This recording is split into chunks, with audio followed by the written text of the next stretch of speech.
Now, the unconscious had been relegated to the margins for much of the 20th century, at least in the sciences, because, as Karl Popper famously put it, it's unfalsifiable. But research in the last 30 years in cognitive neurosciences demonstrate that very little of what goes in the brain is actually conscious, opening up a whole new area of investigation, which has been very fruitful for dialogue between the humanities scholars and the sciences.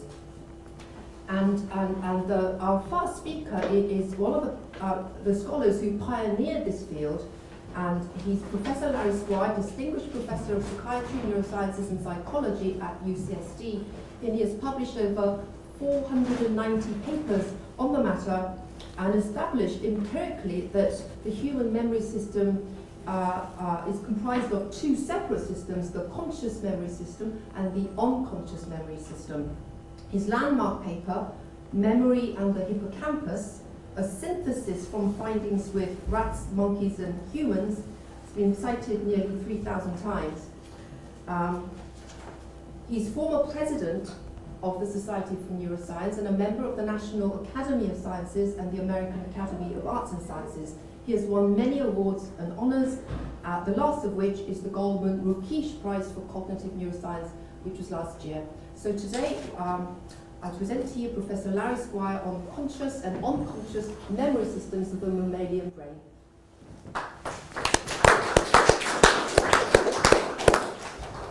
Oh, thanks very much. What I'll try to do today is to introduce you to some of the concepts and the categories that frame our current understanding about the structure and organization of memory, and I'll try to focus particularly on how the biological distinction between conscious and unconscious memory became a prominent topic for study in the neurosciences, and I'll try to describe what it is that we've learned. Well, memory is a large topic. It's based on the fundamental fact that the experiences we have can modify the nervous system so that later on our mental life and our behavior can be different as a result of what happened in the past. This image comes from the Greek island of Santorini, and with its charming name, Memories Hotel, which perhaps suggests nostalgia and perhaps intimacy, and it reminds us that memory is personal and evocative and intertwined with emotion and a fundamental part of what we are. Well, the neuroscience of memory is concerned with questions about structure, and that means psychological categories as well as neuroanatomy, structure, organization, and mechanism. Work proceeds on many levels, from molecular and cellular questions about the nature of synaptic change to the more systems level questions that I'll be addressing today about what is memory, is it one thing or many things, what are the brain structures that support memory, and what operations do they carry out in the service of memory. Well, let me put the matter in perspective by first considering memory as an extension of perception. So we call this a simplified diagram of the primate visual system. This is from work with non-human primates. Each of these boxes represents a separate processing unit for visual or visual spatial information. Each of these boxes would contain on the order of 10 million to 100 million neurons. Now, information from the external world first reaches the cortex at the back of the brain in area V1, moving over here now. And from area V1, information moves forward both in series and in parallel along two separate pathways, sometimes called the ventral pathway and the dorsal pathway. The ventral pathway reaches its culmination in what is called area TE in the infratemporal cortex, where representations are achieved about visual object quality, about what an object is, its orientation, its size, and its color, for example. Along the dorsal pathway, information reaches its pinnacle in the parietal cortex, where information is represented about where objects are in space and what computations are needed to reach out and get to places in space. Well, from there, connections move forward to a number of different target areas, for example, to the frontal lobe for the purposes of converting perception into action, to the amygdala, not shown here, for the purposes of connecting perception to emotion, and other subcortical targets, including the striatum and the pons. But for today, we'll be concentrating on the connections between these areas, these perceptual areas, and these areas down here, which lie in the medial surface of the temporal lobe, and which accomplishes the task of converting or transforming perception into memory. So, for example, if one damages or removes any of these areas up here, one produces a particular kind of visual spatial deficit. But if one removes the area down here, one produces what we call a memory impairment. Now, the modern era of this problem can be said to have begun in 1957, when Brenda Milner at McGill University described the profound effects on memory of a bilateral medial temporal lobe resection, which was carried out as a frankly experimental procedure to relieve severe epilepsy in a patient who famously became known as HM. I might mention that Brenda Milner just turned 96 this summer. She just was in Oslo a few months ago to receive the Kavli Prize, and she goes to her laboratory every day still at McGill University. This drawing shows the location of the hippocampus and the amygdala and the adjacent cortex that was removed in patient HM bilaterally. At the time, it wasn't known what damage within this large geographical territory was responsible for HM severe memory impairment, and was rather thought that the hippocampus itself was the important structure, mainly because we knew more about the hippocampus than the other structures that were involved. But the identity of the important structures, and especially the fact that the cortex adjacent to the hippocampus is important, this became gradually understood during the 1980s, following the successful development of an animal model of human memory impairment in the non-human primate. Here we see a ventral surface of the monkey brain, the front of the brain on the left, the back of the brain on the left. And what you're seeing in here are what became the candidate areas that were important for memory, areas that were removed from HM and were candidate structures for understanding his memory impairment. We don't see the hippocampus, which is buried beneath the surface in this posterior location here, or the amygdala, which is buried here. But what we are seeing is the entorhinal cortex, which is of interest because the entorhinal cortex originates the major afferent projections into the hippocampus. And these structures here, the perirhinal cortex and the perihippocampal cortex, which originate 2/3 of the cortical input into the entorhinal cortex. So this whole area can be thought of as one of the target zones, or one of the target objectives of projections that come from wide areas of neocortex, which are involved in vision and other kinds of processing, and ultimately the storage of long-term memory. Now, once the animal model was in place, it became a solvable problem for cumulative science to work out the answer to the question of what are the important structures for memory, and how do we understand HM memory impairment. And this is a topic that we took on in San Diego and was also worked on heavily by Mort Michigan at NIH, and it took about 12 years. But in the end, we could describe what we found in 3 simple declarative sentences.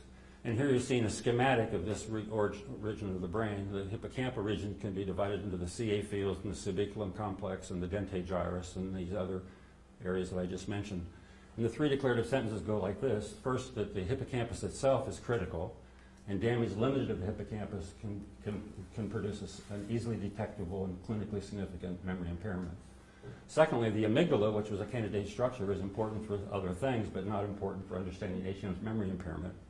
And third, what was new, and what even required some new neuroanatomy, was the discovery that these structures here, the entorhinal, perirhinal, and perihippocampal cortices, which lie adjacent to and anatomically connected to the hippocampus, that these structures are also important. And these structures, together with the hippocampus, comprise what we now refer to as the medial temporal lobe memory system. And here we see this system illustrated in the 3 species that have been most prominent in this tradition of work: the human brain, the monkey brain, and the rodent brain, which can also be a proxy for the mouse brain. And all that one has to remember and has to simply memorize the fact that the nomenclature, the terminology is a little bit different in the rat than in the human and the monkey, and that is that the areas that are referred to as perihippocampal cortex here in the human and the monkey is referred to as post-rhinal cortex in the rat brain. Well, damage to this entire system here profoundly affects memory, essentially eliminates the capacity for memory.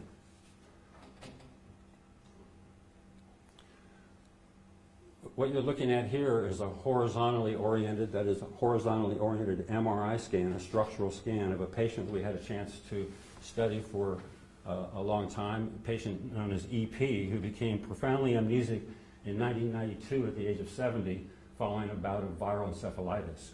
And what you're seeing here, the front of the brain at the top, the back of the brain at the bottom here, and what you're seeing in white is the abnormal tissue. And what's essentially happened is that this virus carved out the medial temporal lobe memory system. The amygdala is gone, although that wasn't relevant to his memory impairment. The hippocampus is entirely gone. The perirhinal cortex is entirely gone. And the perihippocampal cortex is damaged about 50% of its rostral aspect. EP is so amnesic that he doesn't have the insight, and never had the insight that he has amnesia, because he never was able to develop a new understanding of himself as a result of his memory problem. A few years ago, EP and his family volunteered to participate in the Scientific American's Frontier of Science television program hosted by the American actor Alan Alda. So I have an opportunity to play you a short, about a 3-minute clip that will give you, I think, a nice sense of what this profound amnesia looks like. And what you'll see is for example, the distinction between an intact short-term memory and an impaired long-term memory. You'll see the fact that his personality and intellectual ability, perceptual ability are there, and that his amnesia occurs against a background of rather intact personality, perception, and intellectual abilities. EP can also copy complex drawings. And he not only has no difficulty repeating back a list of words, in this case, dog, raccoon, lion, and parrot. Dog, raccoon, lion, and a parrot. But he even has a little sly fun with Jen along the way. What you gotta add is about 2 more. Oh, really? Yeah. Would that make it tougher? And that would get, leaf, medicine. EP really hits his stride when the testing of his cognitive skills involves Jen's laptop computer. Gold, having been in electronics over the years, I am amazed at all this. It's just wonderful. Believe me, little printed circuits, just, oh, you can't believe it. It used to be in a 6-foot rack, and down to this, it's just wonderful. When I was in electronics, this would be in a 6-foot rack. But it's now that something odd about EP's behavior becomes apparent. Printed circuits, diodes, triodes, and all that stuff in there. Oh, it's just amazing, believe me. When I was in electronics, this would be in a 6-foot rack. This would be in a 6-foot rack. It would be in a couple 6-foot racks. It would be in a 6-foot rack. This would be in a 6-foot rack. And now look at it, down to this. Little printed circuits. And So he's not aware that he's told us 3 or 4 times that he used to be in electronics, that a computer used to fill a room, and that now it's down to the size of a microchip. He's just not aware that he said those things several times. No, he tells us the same stories again and again. We've heard these stories before, and we'll hear these stories again. I read you some words about 15 minutes ago. 4 of them. 4 words. Do you remember me reading you 4 words? no, I can't recall. I'm sorry. That's okay. My mind is getting old. That's okay. I read you 4 animals, and I want you to tell me yes if you think the animal was on the list I read you about 15 minutes ago, or no if it was not on the list. Okay? Cat. Yes. How sure are you? I feel reasonably sure on You that cat. Uh-huh. Raccoon. No. I feel no. Giraffe. Yes. How sure are you that I I'm real sure on that. Real sure? They're beautiful animals. Okay. Lion. No. Okay. Do you remember drawing something for me today? No. Drawing something about No. 15 or 20 minutes ago? No. Okay. I'm sorry. They don't. Apologize. Okay, good to have the lights back up. I might mention this points out the fallacy of small samples, because if it were really true that he answered every single question wrong, it would mean that he had a lot of information about the list. But I can tell you that in formal experiments, he always scores exactly a chance. Scores randomly on tests like that. Well, recall that an EP's lesion was a large lesion involving the whole medial-temporal lobe. A lesion limited to the hippocampus itself has a much less severe effect on memory. And now I'm showing you a frontally organized or coronal section of the structural MRI of a patient on the right that we had a chance to study for a number of years. He became amnesic, modestly amnesic, in 1984 as a result of a respiratory distress. So if you look over on the left at a age-matched healthy individual, you can see the temporal lobe here. You can follow it around its external surface into its medial surface, where you can see the hippocampus lodged in the 3rd ventricle. You can see the extent to which it fills the ventricle. You can even see some gray and white matter nameable anatomical tracts within the hippocampus itself. But if you cast your eye over to the right, I think even with an untrained eye, you can appreciate the fact that LM's hippocampus is abnormally small, and about 45% of its normal size on formal measurement. It's atrophic, and in fact, when LM died in 1990 of a carcinoma, and we carried out a detailed neuropathological study of his brain, we could determine that, in fact, this reduction corresponded to a loss of all the cells in the hippocampus. So I just say that to mention if one hears about a 45% reduction in volume of the structure, one shouldn't immediately assume that 55% of it is operating normally. So let's compare these two levels of severity in EP and LM. This is a well-known neuropsychological test where a subject is asked to copy this nonsense figure, and then some minutes later, 10 minutes later, without forewarning, the subject is invited to reconstruct it from memory. So here you see very nice copies of both patients and the control subject. Here you see the reproduction of the control. Did a very good job. It's not as hard as it sounds because they've spent all these minutes reconstructing it and drawing it in the first place. Here you see LM's reproduction, which is, although it certainly has a resemblance to the target, it's outside the range of what a healthy individual would produce. And here you see EP, like as on the film you saw, he didn't even remember he made a drawing a few minutes ago, and he declined to make any kind of a guess. So building on this tradition, what I'd like to do then is to briefly illustrate three key ideas based on work with humans and non-human primates. The first is that memory is not a single faculty of the mind. There are different kinds of memory supported by different brain systems. And the major distinction to be drawn is between our capacity for conscious declarative memory, and by there I mean facts and events, declarative memory on the one hand, and unconscious non-declarative memory on the other hand.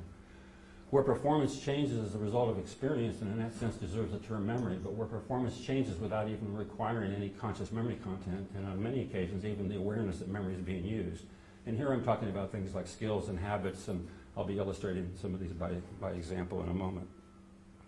Secondly, in the context of multiple memory systems, I'll describe how one memory system can sometimes substitute for another, but the result, the cognitive product, is very different depending on which system is used. Some tasks that you and I learn declaratively, quickly, with the support of declarative conscious memory by memorizing. These tasks can also be learned gradually, that is, non-declaratively, entirely outside of awareness, and without any involvement or any contribution from the medial temporal lobe. And third, and even more briefly, I'll mention that the medial temporal lobe structures that we're speaking about here have a temporary role in the formation and the maintenance of memory, an idea that we best understand for the hippocampus itself. It's very remote memory, including spatial memory, are intact after medial temporal lobe damage, which means that the medial temporal lobe is not the ultimate repository of memory. Memories are stored in a distributed fashion in neocortex and in correspondence with the areas that are needed to process information in the first place. Well, a striking finding then about the organization of memory was that the same patients that we're discussing here, the same patients who are so profoundly impaired at conventional memory tests, these patients are nonetheless fully intact at certain kinds of tasks that assess the effects of experience on behavior and that are memory tasks. The first example of this came from Brenda Milner herself in this famous experiment done in 1962, in which HM, to her surprise and to everybody else's surprise, HM was able to trace the contours, trace the outline of a double contoured star in a mirror. And he learned to do that over time. First you make mistakes at every time you make a corner, but you get better at it. And he did better on the first day, still better on the second day, and nearly perfectly on the third day, even though on each day he had no memory that he'd done the task before. Colin Blakemore from Oxford University, in his popular book Mechanics of Mind, supposed, well, that's maybe meant that motor skills are special, and motor skills are down here in the cerebellum, and everything else is of one piece, and that's up here in the cortex. And that's kind of how we all thought about it for some time. But then in 1980, we were able to show that these same amnesic patients are able to learn not just motor skills, but perceptual skills, like learning to read mirror reverse print. It's rather difficult the first time through, and one can take as long as 60 or 70 seconds to get all three of them. But eventually one gets better at it, and one gets better and better. Hypnotic, apocalypse, and functional. And it turned out that amnesic patients learn this task at a completely normal rate and can remember that skill completely at a normal level 3 months later, despite in many cases not remembering having done the task before. So we conceived this finding in terms of a distinction initially between what we call declarative and procedural knowledge, and we likened it to the Gilbert-Ryle's distinction in 1947 between knowing how and knowing that. But it turned out that this concept still wasn't really large enough to encompass the number of things that turned out to be outside the province of the medial temporal lobe and examples of non-declarative memory. So next I want to introduce you to still another phenomenon known as priming. Priming refers to an improvement in the ability to identify or process a stimulus as a result of a recent encounter with the same or related stimulus. Now that may just sound like another way of talking about memory, but I'll try to convince you that this is a very different kind of phenomenon altogether from regular memory. When what is improved is the processing of an item, we call it perceptual priming.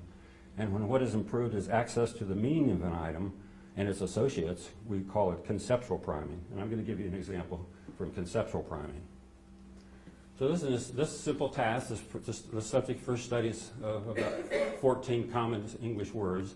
And after about 10 minutes, so we're outside the region where somebody could simply be rehearsing the words overtly, one is given a free association test. One says, what's the first word that comes to mind when you hear the word canvas? What's the first word that comes to mind when you hear the word strap? Well, there's about a 10% baseline effect. That is, there's about a 10% chance that you'll say the word anyway, even if you didn't study it recently. But if you did study it recently, there's now about a 25% chance that the word you pop out with will be that word.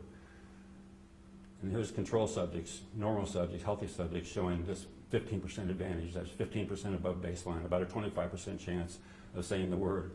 Well, what's extraordinary is that patients with profound amnesia, including EP that you met, show this effect at full strength. And hippocampal patients also do a pretty good job at showing this phenomenon. And yet when you perform a parallel test of recognition memory, that is a test of familiarity where you see 14 words, but now the question is you're shown a series of 28 words, some are the old ones, some are new ones, and you're invited to make a judgment as to whether the words were or were not on the list. Of course, that's a trivial task for healthy subjects to get better than 90% correct. But the patients with amnesia are impaired on that. And in fact, EP, this is EP's data here, he scored no better than if he'd flipped a coin to determine his answer, although he performed fully intact on the priming test. So this is telling us that priming is a completely independent phenomenon from the phenomenon of recognition memory or conventional declarative memory. I'm going to also illustrate the same basic idea in work with non-human primates. And in order to do that, I'm going to introduce you to two famous tasks that were used in this kind of work. This task is known as trial unique delayed non-matching to sample. It's a test of familiarity. It's a test of recognition judgments. What happens in this task is that at the beginning, on the first phase of the trial, the animal confronts what we call a junk object. The animal displaces the object to obtain a raising reward, thereby guaranteeing the animal's attention to the object. And then after a variable delay, the screen comes down, the objects are rearranged. After a delay as long as 10 minutes or 40 minutes, the animal sees what's shown here, the new object and an old object. And delayed non-matching to sample, the animal displaces the new object to obtain a reward, thereby indicating to the experimenter that the animal remembers the old and now less interesting object. So that's a test of recognition memory, the same kind of thing one could do in humans. Now let's consider a second task, a test of motor skill learning. Here the animal confronts a tube, a metal tube, a lifesaver has been threaded onto the tube, and the animal has the opportunity to slide the candy along the tube, negotiate a 90-degree turn, and then remove it and eat it as a candy reward, and one simply scores how long it takes the animal to do that. So let's look at the data for monkeys, with normal monkeys, monkeys with hippocampal lesions like patient LM, and monkeys with large medial temporal lobe lesions like patient EP. So here on the left you see the results for the recognition memory task with delays that range from 8 seconds to 10 minutes. And as you see in the normal monkeys, there's some forgetting across that delay, as you would expect. Hippocampal animals show a modest degree of amnesia, a modest degree of forgetfulness. And the medial temporal lobe monkeys show a profound forgetfulness, so that after 10 minutes they're performing by flipping a coin to determine which object they're going to choose. On the other hand, over here with skill learning, giving these animals 6 trials a day across 8 days initially, all the monkeys learned the task at exactly the same rate, and 1 or 2 months later, I mean, that is 1 month later on 2 different trials, the monkeys are performing the skill at a high level. So what that's telling us then is that the same monkeys who can't remember the identity of an object after 10 minutes are fully intact at showing day-to-day improvement in their learning across a period of 8 days. So what this all takes us to is this kind of a sketch of how many of us think about long-term memory at this point. We divide long-term memory into 2 major categories, declarative memory and non-declarative memory. So declarative memory is our memory for facts and events. Declarative memory is what we mean by the term memory when we use it in everyday language. It refers to I remember what we had for breakfast this morning and what we did a year ago, and the facts of our knowledge about the world and the specific events that we've experienced in the world. And this capacity depends on the integrity of the medial temporal lobe and brother and sister structures in the diencephalon, the thalamus and hypothalamus that I'm not speaking about today. Non-declarative memory is not a single thing, it's an umbrella term to encompass a whole variety of ways in which behavior can change as a result of experience. It includes skills and habits, which have a critical dependence on the striatum, that's the caudate nucleus, and the putamen. The phenomenon of priming that we spoke about in perceptual learning, which seem to be intrinsic to the neocortex. Simple classical conditioning, which can be divided into 2 parts, the conditioning of emotional responses, which in real life might mean something like the development of a phobia across time, or in the laboratory, fear conditioning, dependence on the amygdala, the conditioning of skeletal responses.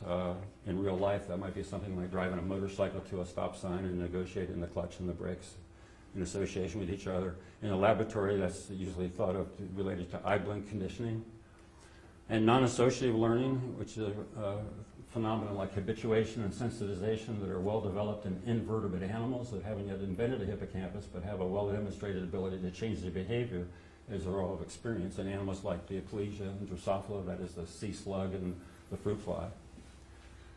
When I see all these terms, I'm always reminded of the quip that comes from Wilhelm Feldberg, who was a pharmacologist working in Britain with the great scientist Bernard Katz. And Feldberg said, there are some scientists who would rather use another scientist's toothbrush than use his terminology. But what I'd like to say is that the psychology has matured to the point where it can depend a lot on biology to make its classification. So it matters less what terms one uses up here because we know the brain structures and we know the systems that support these different kinds of behaviors. The idea, of course, is that all these systems work in parallel, work at the same time. So consider the hypothetical example of a young child of 10, let's say, who was knocked over by a large dog. And then one could say, well, at the age of 25, at least 2 different things have happened. One is that the individual may remember the incident. And to the extent that the person remembers the incident, one is calling on the integrity of the medial temporal lobe structures to remember this particular autobiographical event. But the second thing that may have happened is that the person may be afraid of dogs. And to the extent that the person is afraid of dogs, one is calling on the amygdala. And the point, of course, is that fear of dogs is not experienced as a memory. It's experienced as a piece of personality, an aptitude, a disposition, a way of behaving. So declarative memory is expressed through recollection, and non-declarative memory is expressed through performance.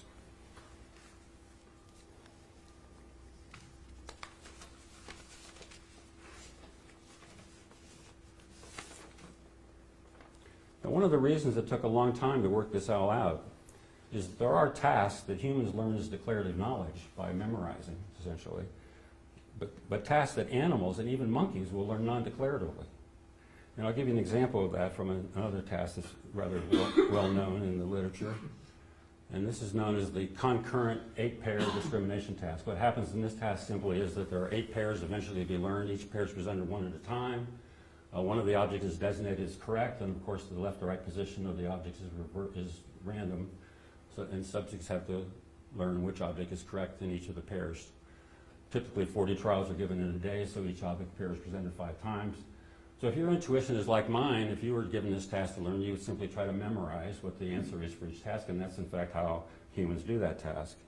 Here's an example from earlier work with control subjects learning the task rather easily over a period of a few days and even remembering it a month later, whereas amnesic patients struggle to learn. This is a mixed group of amnesic patients, not as profound as EP, learning a little and forgetting a little across time. So it was with some surprise when we discovered that monkeys with hippocampal lesions or even medial temporal lesions learn this task normally. Here are the data for normal monkeys learning this same task. They take almost 500 trials to learn it, and monkeys with hippocampal lesions learn the task in the same number of trials. However, when the lesion moves dorsally to also include the caudate nucleus, which is thought to be important for habit learning, then the animals were impaired, and others went on later to show that lesions limited to the caudate nucleus itself caused an impairment in this task. So this raises the question then, well, can patients with profound amnesia like EP, can patients with profound amnesia who have no capacity for declarative memory, could they acquire a task like this through gradual trial and error learning, through what we might term habit learning? If so, is unconscious knowledge acquired? And what does it mean to acquire unconscious knowledge? Or does the knowledge have different properties in declarative memory? Or are we so governed by particular strategies that one memory system cannot really substitute for another, as if each system has its own domain? Or perhaps habit memory is not so strongly developed in humans as it is in monkeys and rats. Or perhaps we always need a little bit of declarative memory to guide our performance, so that it wouldn't be possible without declarative memory to learn these kinds of things. So we asked this question of patient EP and a very similar patient known as GP. So patients were tested on the task, and here's control subject learning the task. It's a very simple task, and of course they showed good performance even on day one because, as I said, there's 40 trials and only 8 pairs, so by the time those pairs are coming around again on the first day, they're already remembering what they saw before, and by 3 days they're performing perfectly.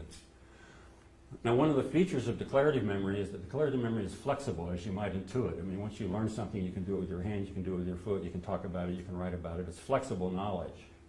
In order to bring that into the laboratory, we asked the subjects to perform the same task in a different way.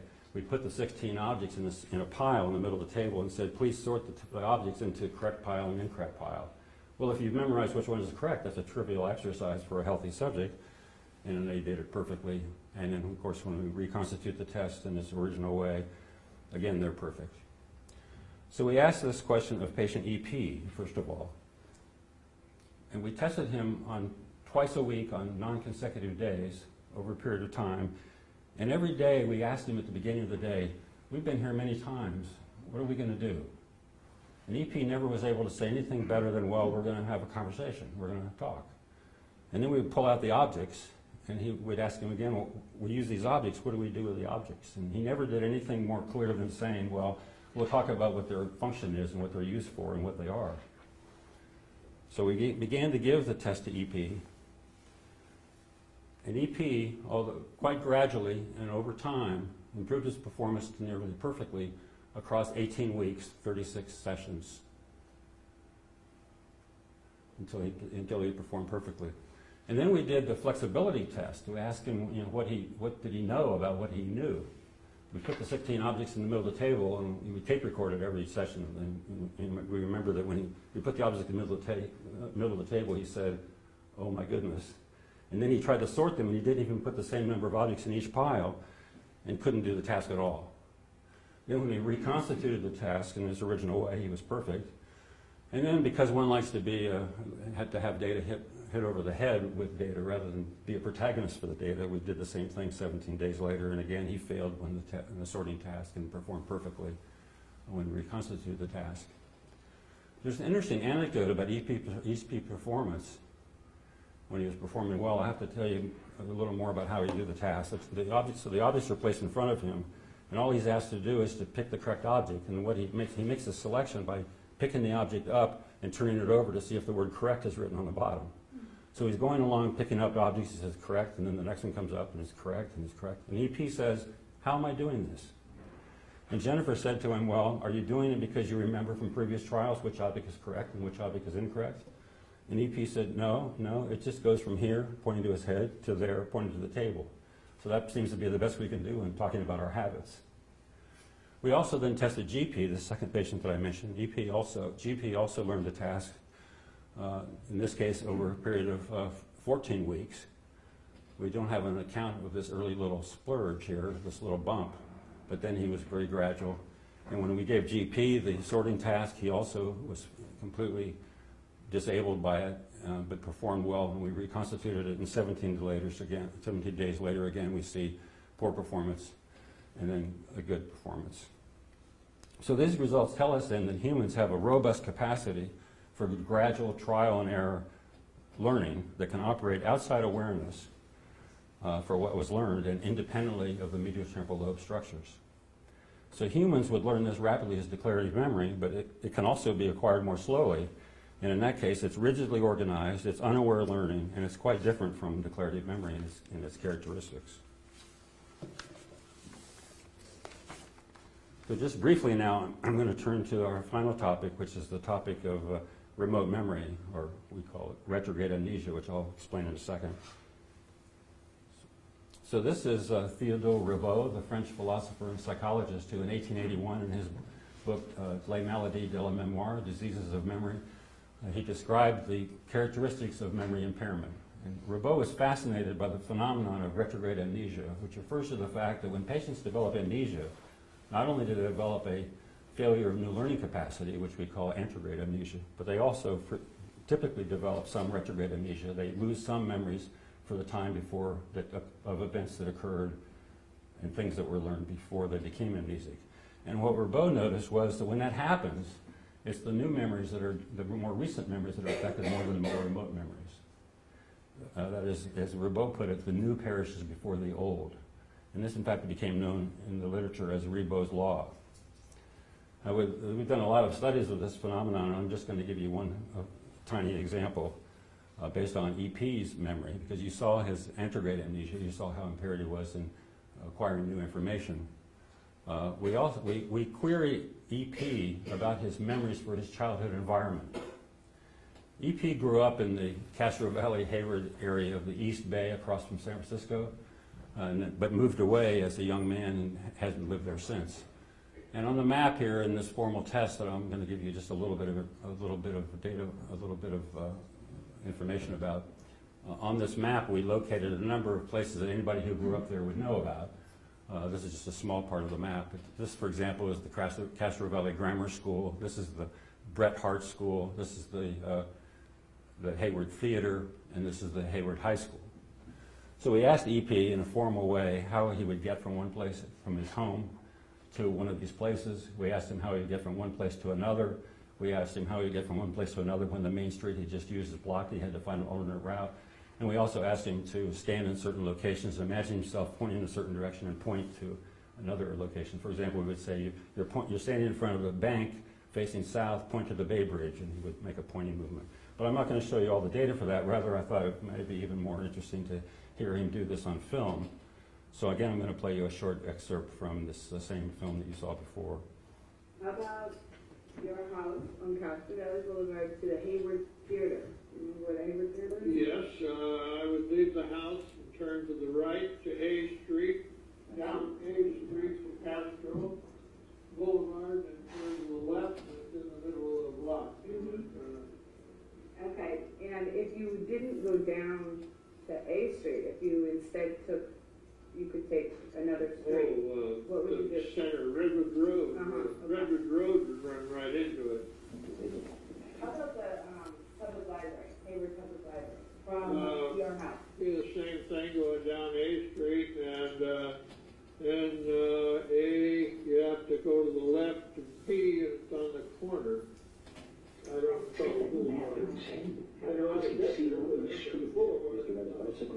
The last thing I want to talk to you about is the neighborhood that we're in now. Sure. How about any of the streets around here? Can you tell me any of the street names in the neighborhood here?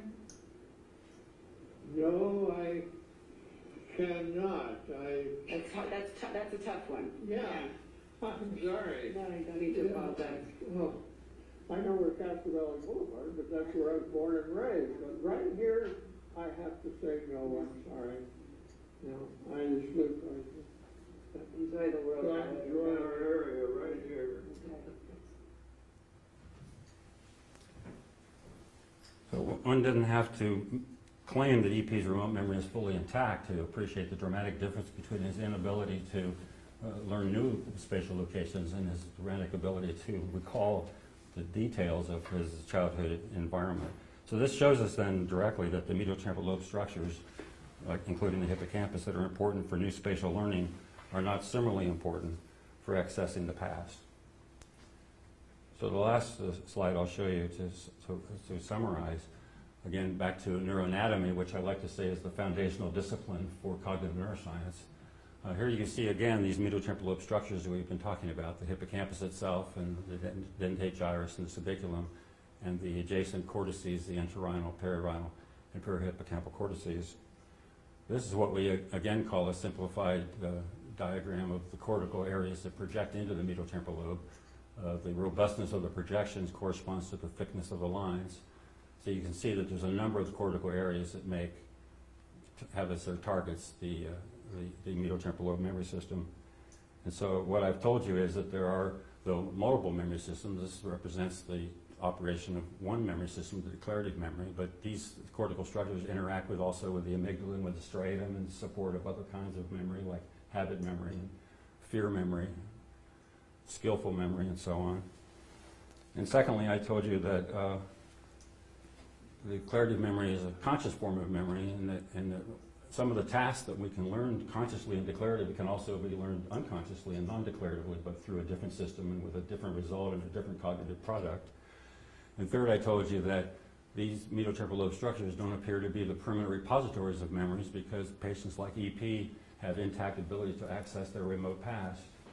And so it's this interaction between the medial temporal lobe and neocortex that makes that possible, and through a process that we don't understand very well, it's referred to as consolidation or reorganization, so that memories that are initially in the neocortex become permanently stored in the neocortex through the help of these medial temporal lobe structures. So I'll just say, if you're interested in following any of this up or looking into it further, I can point you to the book that I had the privilege of writing with Eric Kandel. And then I'll just say, too, that to remind us that work like that I've described to you is not done alone, but done with a team of people, undergraduate volunteers, graduate students, postdoctoral fellows, and research assistants. And here we all are standing outside of our laboratory in Southern California in some unknown season. And thank you very much.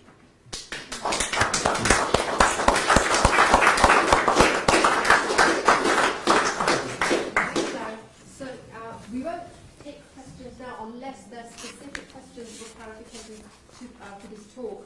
We'll have a joint discussion after Simon's talk. And so if you have any questions for clarifications now, you can address them to Larry. But if not, we'll have the question and answer after we break the drinks. Thank you.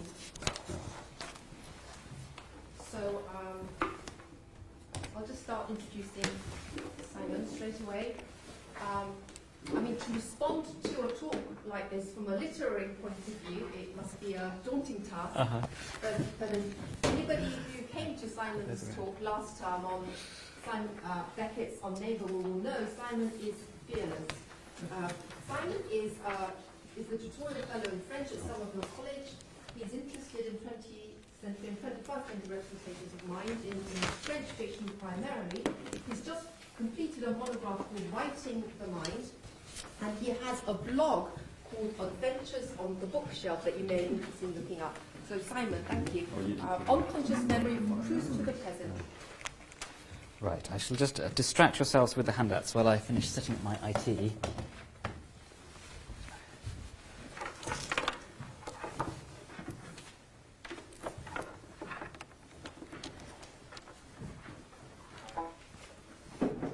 Oh, that was very easy.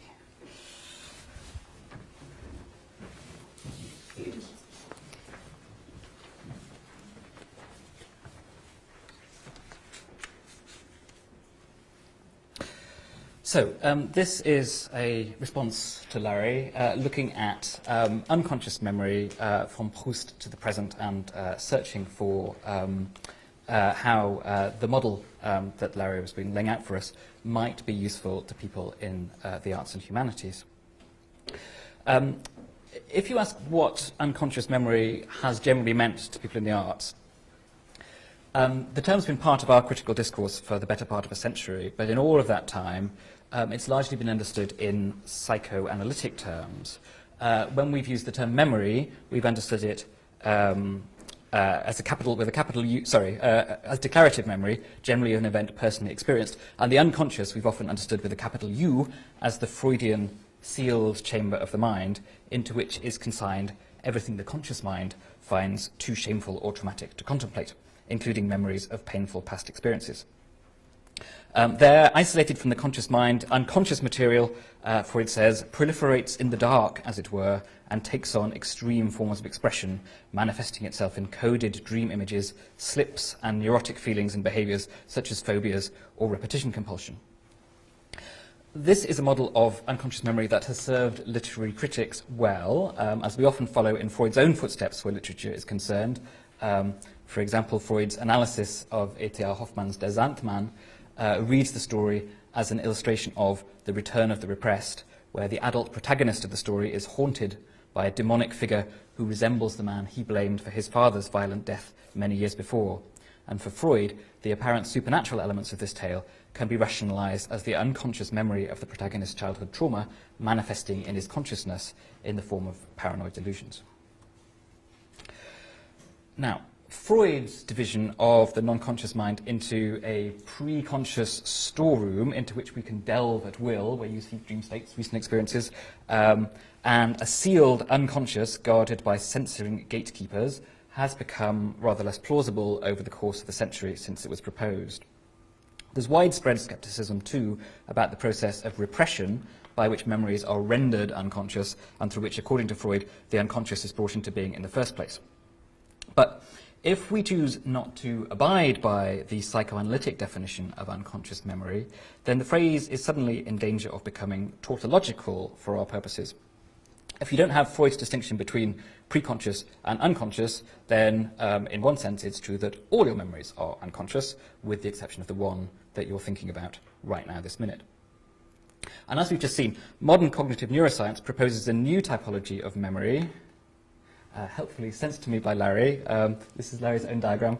A new typology of memory which avoids this difficulty. So on the one hand, as we've heard, you have declarative memory of stored representations, the tune you heard, the fact you know, the experience you had, which can be recalled explicitly to consciousness. And on the other hand, you have this collection of systems which may not be related in the brain, which are given the umbrella label non-declarative memory, all of which involve a lasting imprint on mind and behavior from something experienced.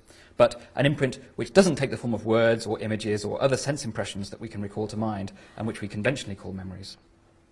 These non-declarative memories include, as we've heard, the skills and habits of procedural memory, priming and perceptual learning, conditioning, and the habituation and sensitization that make up non-associative learning. So, like psychoanalysis, the cognitive model divides memories up into those which are at least theoretically accessible to consciousness and those which are not. However, everything that psychoanalysis understands as memory is now all lumped together in the declarative category as memories that can be called to mind, whether or not you're presently able to do it. And in the other category, we have a new kind of unconscious memory, which is qualitatively incompatible with conscious representation. So what I'd like to do today, with the help of Larry's diagram, is take a look, without psychoanalytic spectacles, at how memory and the unconscious are associated in modern European literature. I want to see whether the model of unconscious memory as non-declarative memory offers a useful way to analyze the representation of memory in literature. And at the same time, I want to ask the question, if non-declarative memory, if these kinds of memory cannot be represented to consciousness, how can they be represented in literature? So I've basically been on a hunt through 20th and 21st century literature looking for representations which have something in common with the various kinds of non-declarative memory that Larry's been telling us about. So if we're going to study memory in modern European literature, we find a natural starting point in Proust, and that's where I'm going to begin.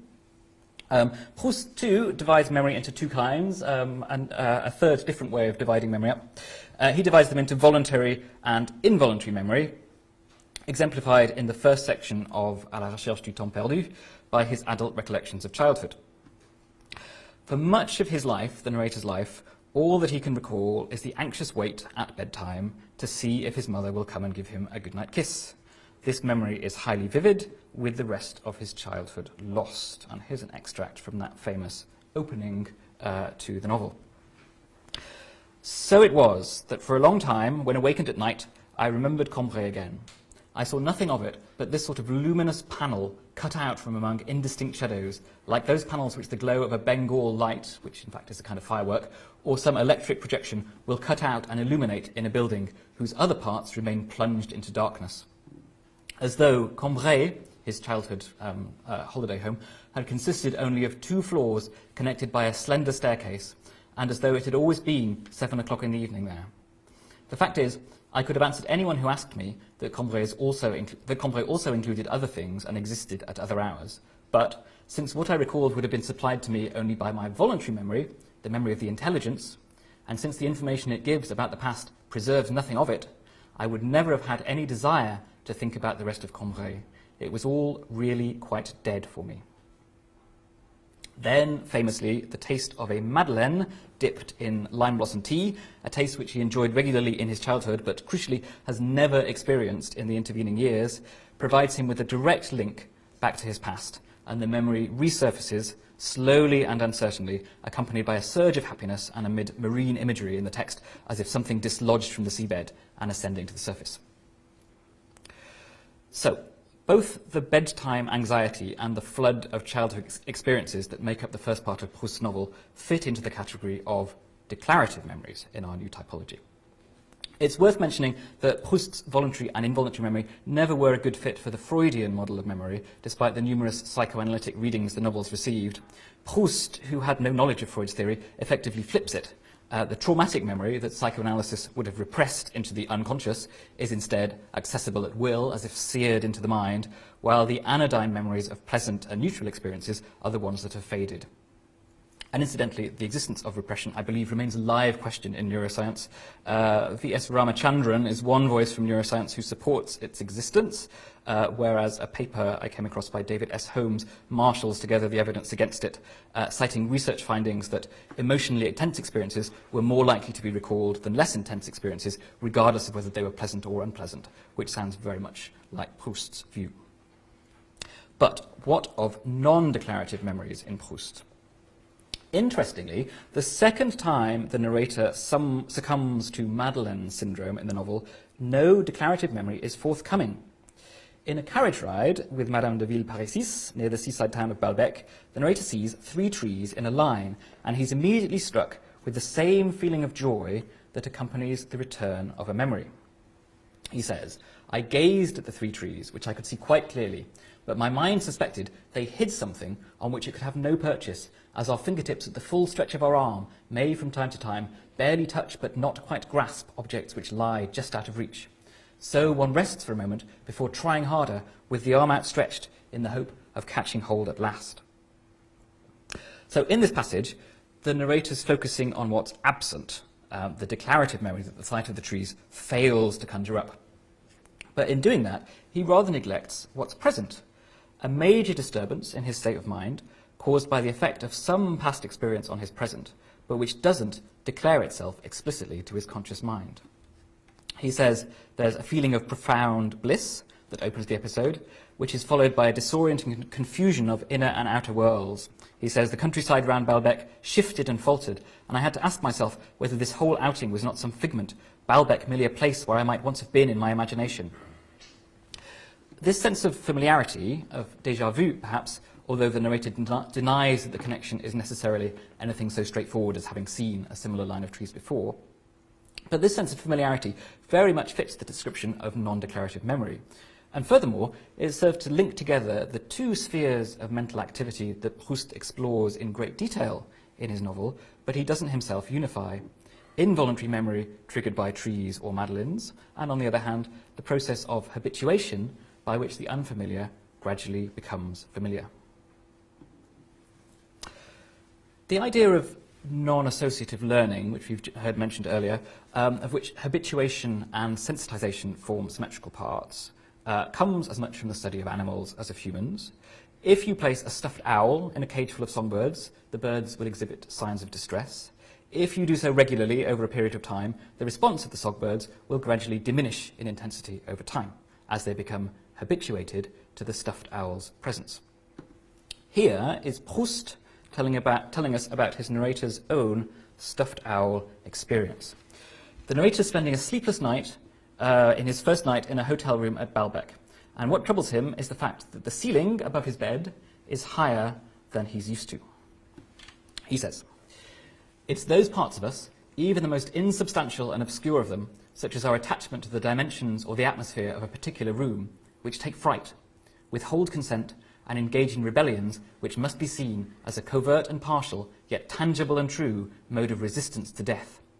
That lengthy, desperate, daily resistance to the sporadic but non-stop dying which attends us throughout our lives, stripping off bits of us at every moment, which have no sooner mortified than new cells begin to grow.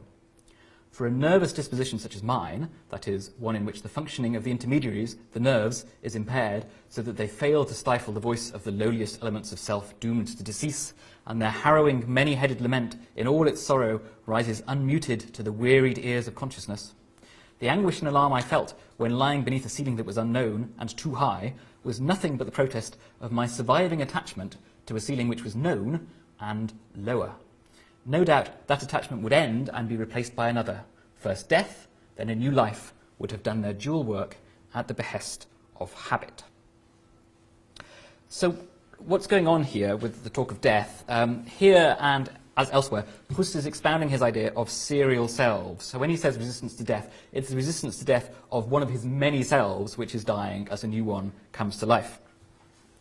So old selves die and new selves are born as metaphors for our personality changing through the course of life. So for Proust, habituation consists of the death of the self for which the high ceiling is unfamiliar and anxiety-inducing, and its replacement by a new one born to whom the height of ceiling has come to seem normal. We can see the resolutely materialist Proust, who has no truck with souls, turning to biology to explicate this mind, in both a metaphorical sense with the dying and regrowing cells of the self, but also in a literal sense in his charming Edwardian neurology of his impaired nerves. The narrator's anxiety is caused not by a conscious comparison of the height of the hotel room ceiling with the height of the ceiling in his bedroom. This is his bedroom ceiling, not pictured. But still less by a memory image of lying in bed at home in his mind's eye. What first comes to consciousness is just a sense of unease, which he then has to analyse in order to find out its cause. Equally, the comforting sense of familiarity, once you've become habituated, occurs without conscious reference to the memory of the previous experience on which this familiarity is founded. In English modernism too, and I'm venturing a little out of my my comfort zone now as I move into English literature for the rest of the talk. English modernism, we find copious reference to the effects of non-declarative memory on the conscious mind. Virginia Woolf's To the Lighthouse proposes a detailed account of its protagonist's mental activity on the 2 days, a decade apart, in which its action unfolds. And the narrative is structured by memories, declarative and otherwise, which connect different points in time. Lily Briscoe is wordlessly moved as she stands before the scene she painted 10 years before, in which Mrs. Ramsay had been framed in the drawing room window. Mrs. Ramsay, who now, 10 years later, is dead. And this is what goes through Lily Briscoe's mind. For how could one express in words these emotions of the body? Express that emptiness there. She was looking at the drawing room steps. They looked extraordinarily empty. It was one's body feeling, not one's mind. The physical sensations that went with the bare look of the steps had become suddenly extremely unpleasant. To want and not to have sent all up her body a hardness, a hollowness, a strain. Like Proust and his ceilings, Woolf does have her character develop away from this inchoate emotion towards a conscious understanding of the comparison between the past and the present, which has given rise to it. In fact, the sequence ends a little bit later with Lily's exclamation, thought or spoken, "Oh, Mrs. Ramsay." So she realises that it's the absence of Mrs. Ramsay which is causing that feeling. But just as Proust's narrator's conscious thought, "this ceiling is too high," is the result of his anxiety and not the cause of it, so Lily's awareness that she's unhappy because of Mrs. Ramsay's absence comes after she's experienced this emotion. Non-declarative memory appears with shorter time spans in Woolf's novel too, and in phenomena we might be less inclined to label memory in the conventional sense. Priming, as we've heard, is defined as an implicit memory effect, whereby exposure to an earlier stimulus affects response to a later one. We see something at least similar, I would go as far as to say, to this effect on several occasions in To the Lighthouse, where characters appear to have been primed. A comment spoken appears to have been primed by something which happened earlier in the day. So, early in the novel, among Mrs. Ramsay's idle daytime thoughts is a fleeting indignation about milk. She's thinking of something else. She thinks to herself, milk delivered at your door in London, positively brown with dirt. It should be made illegal. And then she moves on to something else.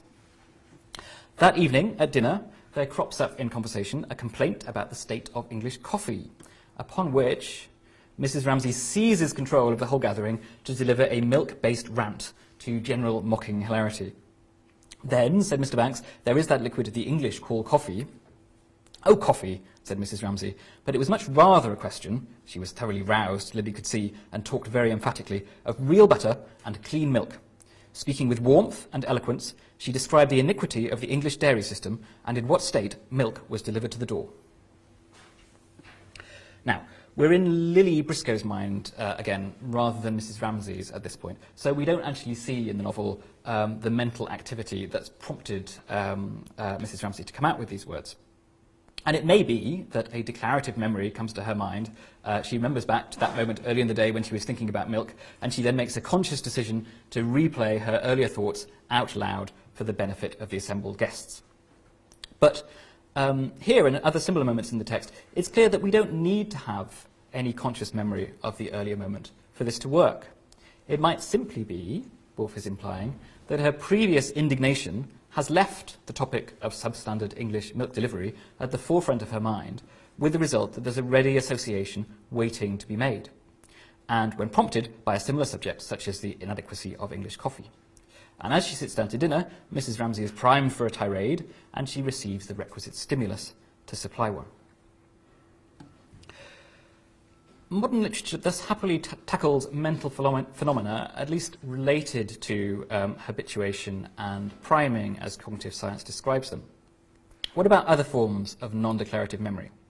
Procedural memory, perhaps, the proverbial memory of how to ride a bike, or the automatism that drives us our usual route home without any conscious effort on our part. And there must be interesting representations of procedural memory to be found in earlier literature too, if we care to look, perhaps in the well-grooved daily routine of Joyce's Leopold Bloom, with his absent-minded perambulations around Dublin, allowing his feet to take him past Windmill Lane, down Lime Street and across Townsend Street, while his mind remains otherwise occupied with the Hebrew alphabet and an old love affair. Or perhaps in the ritual, futile repetitions of Samuel Beckett's bike-riding, stone-sucking, step-ladder climbing, toothbrushing, mud-crawling protagonists, for whom habit is the great deadener.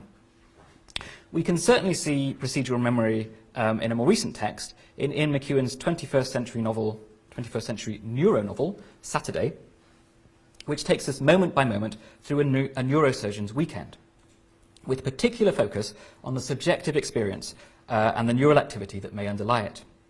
Here, for instance, is the muscle memory of movement and gesture in sport taking over from conscious decision-making during a game of squash. It's possible, in a long rally, to become a virtually unconscious being, inhabiting the narrowest slice of the present, merely reacting, taking one shot at a time, existing only to keep going. Perone is already at that state, digging in deep when he remembers he's supposed to have a game plan. And that's a short extract from, in fact, a very long account of game of squash, which has all kinds of references to unconscious behaviour.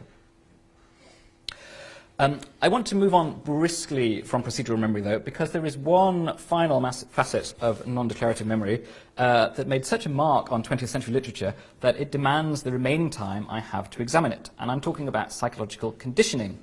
And the three great 20th century novels of conditioning, Aldous Huxley's Brave New World, George Orwell's 1984, and Anthony Burgess's A Clockwork Orange.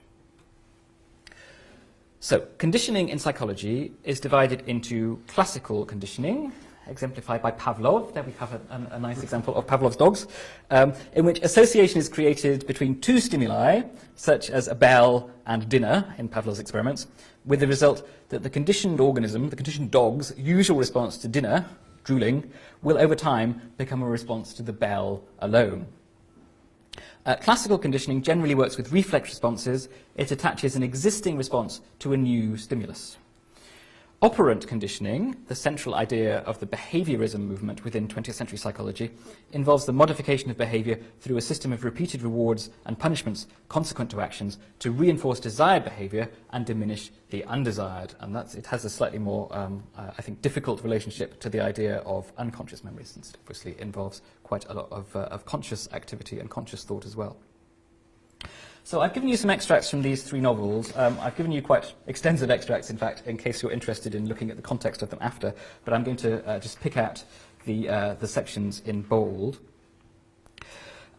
Here's Brave New World. In this novel, conditioning begins before consciousness has even fully developed. Lab-grown embryos are conditioned to adapt to the working environments they're destined for.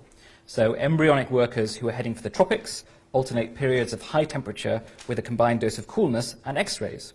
Future zero-gravity workers are rotated in their flasks as they're developing and starved of nutrients whenever the flask is the right way up. And the result is you get tropical workers who shun cooler climes, and you get rocket repair teams who are, I quote, only truly happy when they're standing on their heads. This scene I've given you here, though, is about young children where a bunch of infants are brought into a room which has flowers and books. They crawl towards the books, and then loud noises and electric shocks are used to inculcate them with an enduring aversion to books and flowers. So here's an extract from that piece. Offer them the flowers and books again. The nurses obeyed, but at the approach of the roses, at the mere sight of those gaily coloured images of Pussy and Cock-a-doodle-doo and Baa Baa Black Sheep, the infants shrank away in horror. The volume of their howling suddenly increased. Observe, said the director triumphantly, observe. Books and loud noises, flowers and electric shocks. Already in the infant mind, these couples were compromisingly linked, and after 200 repetitions of the same, or a similar lesson, would be wedded indissolubly. What man has joined, nature is powerless to put asunder. This scene is very closely modelled on the notorious Little Albert experiments carried out by John B. Watson, sometimes known as the father of behaviorism, in which a child who had demonstrated no previous fear of a white rat, I think that's him demonstrating no previous fear, was conditioned into an aversion by the repeated use of a loud noise when the animal was in his presence. I think Watson stood behind him and clanged two bits of metal together whenever the rat was there. An aversion that the child subsequently generalized to other furry animals and even a fur coat, according to the experimenter's claims. Second piece of conditioning. Here's O'Brien in 1984 discussing the rationale behind the conditioning process Winston Smith's undergoing in the Ministry of Love to convert him from thought criminal to party faithful. We're not content with negative obedience, nor even with most abject submission. When finally you surrender to us, it must be of your own free will. We do not destroy a heretic because he resists us. So long as he resists us, we never destroy him. We convert him. We capture his inner mind. We reshape him. We burn all evil and all illusion out of him. We bring him over to our side, not in appearance, but genuinely, heart and soul. We make him one of ourselves before we kill him. Orwell's less explicit than the other two about the details of the process his protagonist undergoes to reverse his attitude towards the regime, but certainly not all of it's unconscious. Room 101 in particular involves the conscious decision to betray Julia, and its effectiveness in destroying the bond between them relies on the declarative memory of this betrayal remaining forever in reach of consciousness. But the program Winston undergoes before he reaches that point is based on the association of torture with heretical thought, torture that very often bypasses consciousness in continuing after its victim has been pushed into delirium. And lastly, here's Alex in A Clockwork Orange discussing with his captors the treatment which involves injecting him with drugs that make him feel extremely ill while simultaneously showing him images of violence. You're making me feel ill. I'm ill when I look at those filthy pervert films of yours. But it's not really the films that's doing it.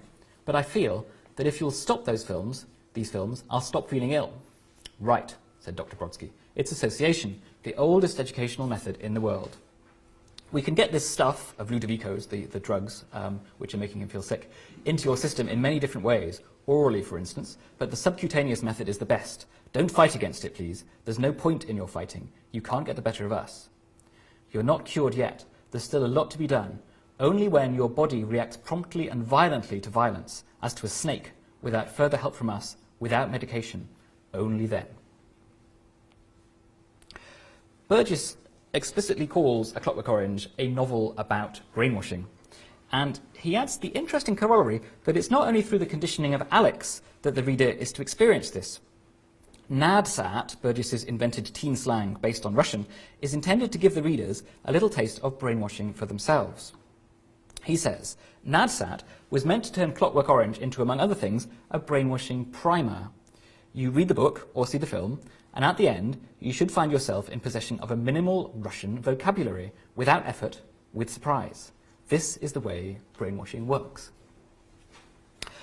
There's something else, though, that sets Burgess's conditioning apart from the other two examples. It doesn't work. When Alex, he's goaded to suicide by one of his former victims, and when he wakes in hospital after this failed suicide attempt, he finds himself to have been, in his words, cured of the conditioning, with his inhibitions towards Beethoven and ultraviolence now removed. Burgess's commentary on this ending counters behaviourist doctrine from the perspective of his own Christian belief. He says, what my and Kubrick's parable tries to state is that it's preferable to have a world of violence undertaken in full awareness, violence chosen as an act of will, than a world conditioned to be good or harmless. B.F. Skinner, who is a pupil of Watson, in fact, and came to be the most prominent advocate of behaviourism in the mid-20th century. Skinner, with his ability to believe that there's something beyond freedom and dignity, wants to see the death of autonomous man. He may or may not be right, but in terms of the Judeo-Christian ethic that A Clockwork Orange tries to express, he's perpetrating a gross heresy. The wish to diminish free will is, I should think, the sin against the Holy Ghost. So, in Orwell's and Huxley's material worlds in their novels, the mind is as malleable as the brain on which it supervenes. For the Catholic Burgess, though, the essence of the self lies beyond the reach of any conditioning imprint because it's in an immaterial soul. The term behaviourist novel has got some currency in literary criticism. In French studies, it's particularly connected to the critic Claude Edmond Magny. But when we use it, it tends to get applied to novelists like Ernest Hemingway or John Dos Passos, who offer an exclusively external perspective on their characters without affording the reader any access to their subjectivity. The suggestion is that external narrative perspectives recall the behaviourists' outlawing of consciousness as a fit subject for scientific study, insisting, as they did, that only observable behaviour was proper evidence for psychology. Evidence for a link between behaviourist thought and writing like Hemingway's is actually rather dubious. Visual storytelling in the cinema seems a much more likely contender to be the important influence there. The real behaviourist novelists of the 20th century are surely Burgess, Orwell and Huxley, with their explorations of free will overridden by an acquired response to stimulus. While it's classical Pavlovian conditioning that falls most clearly within non-declarative memory, as the conditioned reflex is contained, created and maintained without any recourse to conscious thought, all of these novels present their conditioning, classic or operant, in similar terms. Once the lesson's learned, there's no conscious recall of the teaching required to produce the effect. Rather, it manifests in all three of these as an instinctive, visceral reaction, seeming in some cases to the character concerned to be more of a physical than a mental phenomenon. So, to conclude, once we start looking for unconscious memory, redefined from the psychoanalytic understanding to refer to the various forms of non-declarative memory, we find representations of it, or something very like it, widely in modern Western literature. The concept might be a relatively recent one in psychology, but it's been a major theme in European literature throughout the last century. Habituation, priming, procedural memory and conditioning all play a role in the 20th century novel. Sometimes there's intentional engagement on the writer's part with contemporary scientific research, as we saw in today's neuronovelists like McEwan, or in the novels of conditioning in the mid-century heyday of behaviourist psychology. Often, though, these writers are describing subjective phenomena, the anxiety of unfamiliar surroundings, the lingering thought triggered back to life in conversation, coming from their own or others' experience without any reference to formal psychology. None of the writers before the 21st century refers to any of these phenomena as memory. That term is used exclusively for declarative memory, as throughout the 20th century it was, and as largely it still is. But while they might not have labelled these various forms of mental activity as memory, they examined their functioning closely, and they depicted in lucid detail the subjective experience of habituation, priming, conditioning, and related processes. These representations not only offer us a record of qualia, as David Lodge put it, expressing how it feels for your past experience to modify your present sense without conscious awareness of what's being remembered. For us as readers and critics, this new definition of unconscious memory allows us to draw new connections between psychological phenomena represented in literature, ceiling height anxiety, milkman irritation, squash games, and totalitarian torture, all brought together for the first time as the subjective manifestations of related kinds of mental activity. And once we connect these phenomena through contemporary neuroscience, we can see that in fact they're already connected thematically in the texts themselves. Collectively, these episodes I've been discussing form the subject matter for a debate held by these 20th century writers inside their story worlds among their characters and outside them with their readers. A debate as to how far the conscious mind is in control. In each of these examples, in a variety of different ways, we've seen the past act upon the present self without the subject's awareness. Often the action's undesired, sometimes it affects a permanent change. As readers, our attention is drawn to mental activity occurring outside consciousness, involuntarily, yet having sometimes profound effects on mood or personality.